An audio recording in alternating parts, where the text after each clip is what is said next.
Ohio Redistricting Commission has approved new maps, but they face legal challenges and a review by the Ohio Supreme Court. WCPO 9 News reporter Mariel Carbone spoke with Ohio's Secretary of State this afternoon. And Mariel, what is he saying about the state of the election?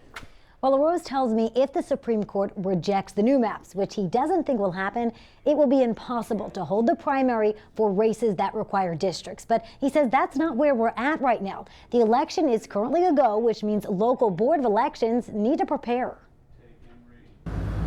Inside the Claremont County Board of Elections office, staff members are busy at work. Like any other year, we have to put together the ballots, certify the candidates. But this year, it's certainly been a challenge. As officials wait for the final word on legislative and congressional district maps. We, as of last week, have prepared our ballots as they stand now. It's better to prepare and hope that the lines don't change as opposed to waiting. That follows the directive from Secretary of State Frank LaRose. We have to be prepared to run this election. He believes the latest set of district maps are constitutional despite more challenges. But he says even if they aren't, every single day matters. We can't wait for what could be weeks.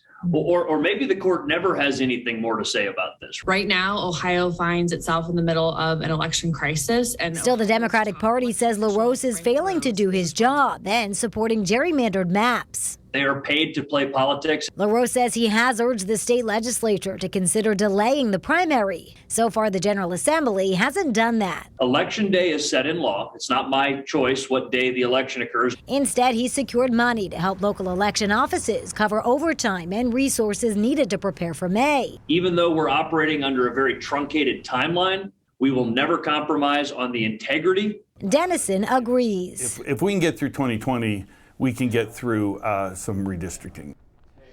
Now, I did ask if the election moves forward and a race is close or candidates lose, does LaRose worry about possible lawsuits because of all the delays with the maps or claims of a rigged election? He says no. The election is secure, and he says most post-election lawsuits generally aren't successful.